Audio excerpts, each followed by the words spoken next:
कहानी की शुरुआत एक छोटे लड़के से होती है जिसका नाम नौर है। नौर के फादर की डेथ हो चुकी है और वो अपनी मदर के साथ रहता है। नौर की मदर कुछ दिनों से काफी बीमार है। नौर अपनी माँ की बहुत सेवा करता है। उसकी माँ को इस बात का अफसोस था कि वो नौर के लिए कुछ नहीं कर सकी, पर वो चाहती थी कि नौर अपने सारे सपने पूरे करे। शाम को नौर अपनी माँ के लिए सूप बनाकर लाता है और देखता है कि उसकी माँ की डेथ हो गई है। नौर अपनी मदर को अपने फादर के साइड में ही दफना देता है। नौर का अब इस दुनिया में कोई नहीं है। नौर जंगल में रहता है और घर के सारे काम करना उसे आते हैं। अब एक दिन नौर को अपने फादर की एक किताब मिलती है जिसमें से उसके फादर नौर को कहानियां सुनाया करते थे। वो अक्सर ही नौर को एडवेंचरर्स की कहानियां सुनाते थे। नौर उनसे पूछता है कि एडवेंचरर क्या होता है। उसके फादर बताते हैं कि कोई ऐसा जो अपने दोस्तों के साथ मिलकर बड़े से ड्रैगन को मार डाले या किसी बूढ़े जादूगर से मैजिक स्पेल सीखे और जंगल को कर्स से मुक्ति दिलाए।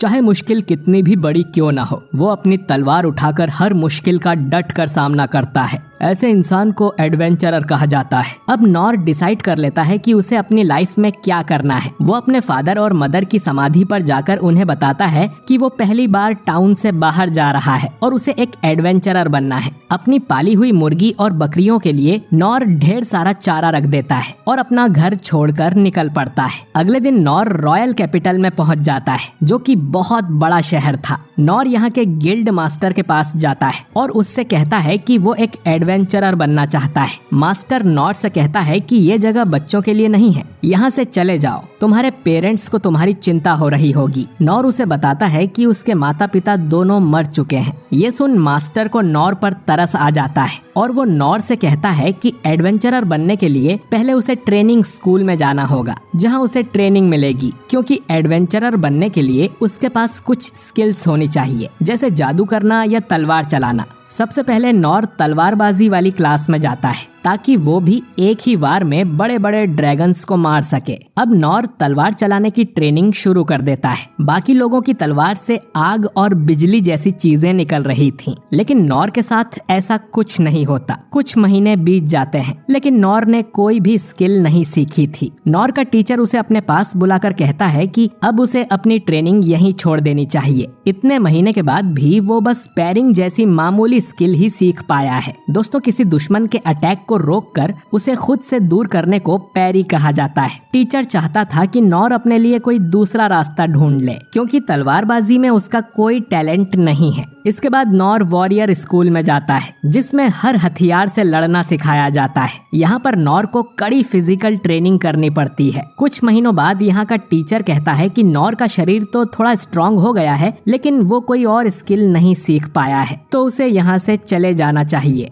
इसके बाद नौर हंटर स्कूल में जाता है, पर वो धनुष को हाथ में लेते ही उसे तोड़ दे रहा था। इसके बाद नौर थीफ स्कूल में जाता है, लेकिन नौर खजाने के पास लगे किसी ट्रैप को डिसेबल नहीं कर पाता, तो थीफ बनना उसके बस का नहीं है। नौर फिर जादूगर स्कूल में जाता है, लेकिन वहाँ भी कुछ महीने बाद नौर अपनी उंगली से मोमबत्ती जितनी आग ही जला पा रहा था। नौर फिर क्लैक्रिक स्कूल में जाता है। यहाँ पर नौर हल्की चोटें तुरंत हील करना सीख जाता है, पर ये एक मामूली स्किल थी और नौर यहाँ से भी निराश होकर लौट जाता है। नौर वापस गिल्ड मास्टर के पास जाता है और उसे बताता है कि उसने हर स्कूल में 3-3 महीने ट्रेनिंग की है, लेकिन फिर भी वो कोई अच्छी स्किल नहीं सीख पाया, जिस कारण से मास्टर नौर को एडवेंचर की जॉब के लिए हायर नहीं कर सकता। ये सोचकर कि वो किसी चीज में अच्छा नहीं है, नौर वापस अपने घर लौट जाता है, लेकिन वो हार नहीं मानता। वो ये सोचता है कि उसके अंदर कोई टैलेंट नहीं तो क्या हुआ, उसे जो चीज आती है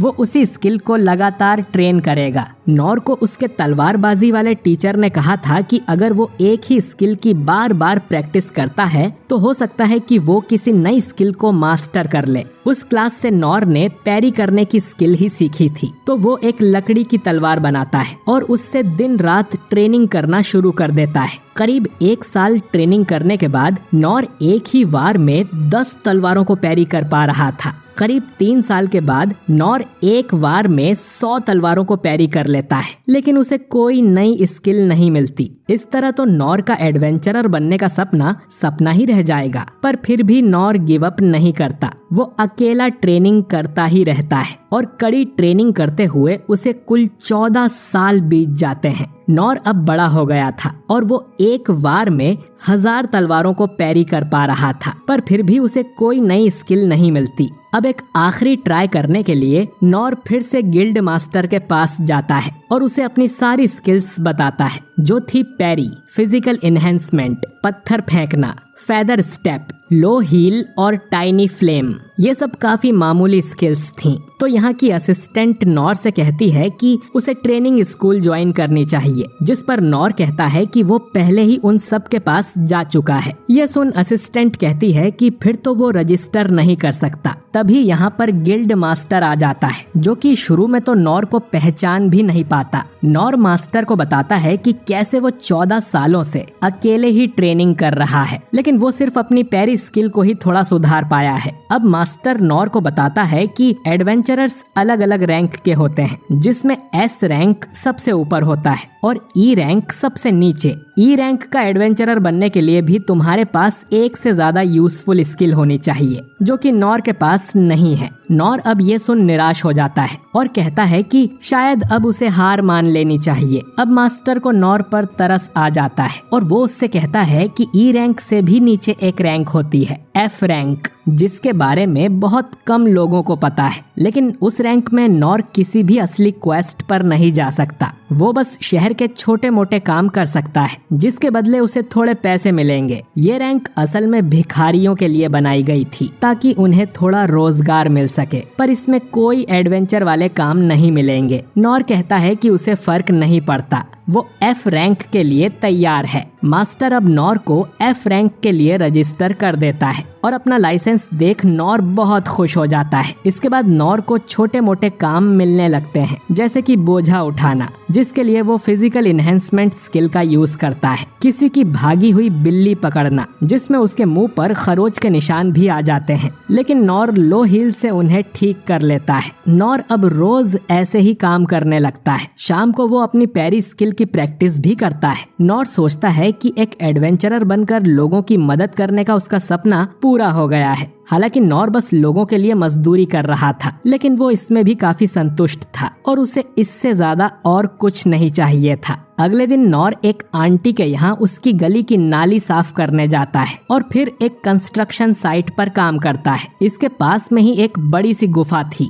जिसके अंदर से नॉर को एक लड़की की आवाज सुनाई देती है, जो मदद के लिए चिल्ला रही थी। नॉर जल्दी से भागकर गुफा के अंदर जाता है और देखता है कि एक लड़की किसी तरह के स्पेल में बंधी हुई थी और दिखने में ये कोई राजकुमारी लग रही थी। इनके सामने एक बड़ा सा मॉन्स्टर खड़ा था, जिसे मिनोटॉर कहा जाता है। ये पौराणिक कथाओं का एक दानव है, जिसका सिर सांड का और शरीर इंसानों जैसा होता है। लेकिन नॉर को इन सब के बारे में कुछ नहीं पता है और उसे लगता है कि ये एक बड़ी सी काऊ है। ये मॉन्स्टर अब उस राजकुमारी की तरफ बढ़ने लगता है। राजकुमारी के गार्ड्स उसकी रक्षा करने की कोशिश कर रहे थे, लेकिन वो मॉन्स्टर अपनी बड़ी सी कुल्हाड़ी से एक एक करके सभी गार्ड्स को मारने लगता है। सभी गार्ड्स को मारने के बाद वो मॉन्स्टर राजकुमारी की तरफ बढ़ता है, तो नॉर गार्ड की तलवार उठाकर मॉन्स्टर की आंख पर पत्थर मारता है। मॉन्स्टर अब नॉर पर अटैक करने आता है और उसके अंदर अपने सींग घुसाने लगता है, पर नॉर उसे तलवार से पैरी कर साइड में फेंक देता है। इसके बाद वो मॉन्स्टर कुल्हाड़ी से अटैक करता है, लेकिन नॉर उसके सारे अटैक्स को पैरी करता जा रहा था। अब नॉर को बचना तो आता है, लेकिन उसके पास कोई भी अटैक स्किल्स नहीं थे।